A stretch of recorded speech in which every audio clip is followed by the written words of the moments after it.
So my name is Gabriel Gebril. I'm a cultural researcher at Brock University. My thesis, so I'm a master's level researcher. My thesis is on how digital culture is being weaponized to maintain a culture of colonial oppression. I'm speaking today in support of Councillor Bateman's motion to oppose the use of the Notwithstanding clause. None of us should be standing idly by as the Charter of Rights and Freedoms is being violated, or any human rights are being violated. We understand very well what needs to be done to solve the housing crisis. Toronto has commissioned inquiries.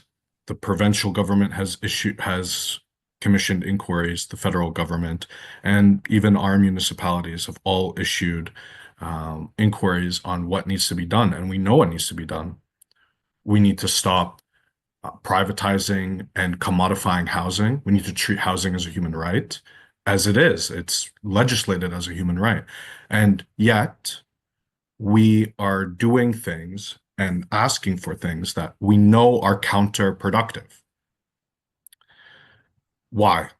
That's what my thesis, what it was about, and this is what I'm going to be presenting.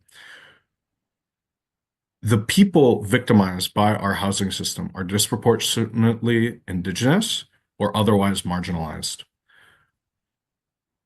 When counselors spend their time on Reddit farming internet points instead of genuinely trying to solve the problems that we're facing, we end up in a situation where we're asking to uh, violate the rights of our citizens instead of asking for what we know will solve the problem, what we know will genuinely improve the situation, all because people want to be accepted and look cool. Our leaders want to be accepted and look cool rather than solve problems.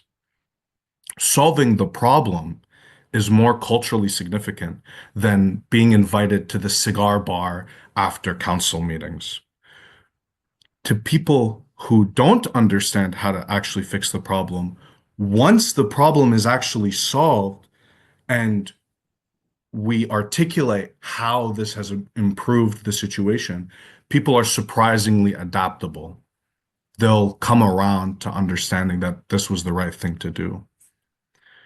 We know that criminalizing the already victimized doesn't solve the problem. We know that when you impose violence on people who are already experiencing violence, it doesn't solve the problem.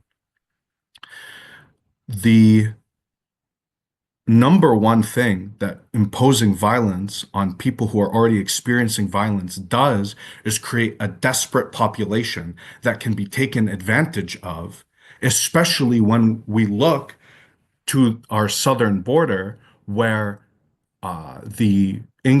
where the now president of the United States is saying that they're going to uh, put economic pressure on our country in order to further make our people desperate. When our leaders in our country make our people desperate, they're doing the job of the tariffs for the president of the US. It doesn't make sense. You're making more desperate people that can be taken advantage of. The culture in Ontario seems to compel us to ignore this knowledge and undertake counterproductive actions. We need to grow up and we need to take seriously this problem and do what we know will solve the problem. There are consequences for violating the Charter. The Notwithstanding clause is already causing a constitutional crisis, according to legal experts.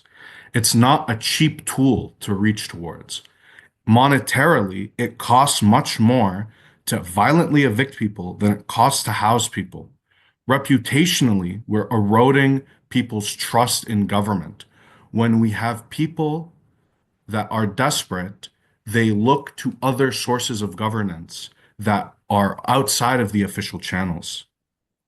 Instead of burning monetary and cultural capital for a select few to look cool as leaders in the community, we need to put our ego aside and make partnerships with the provincial and federal government that genuinely solve the problem instead of having cute optics. Thank you.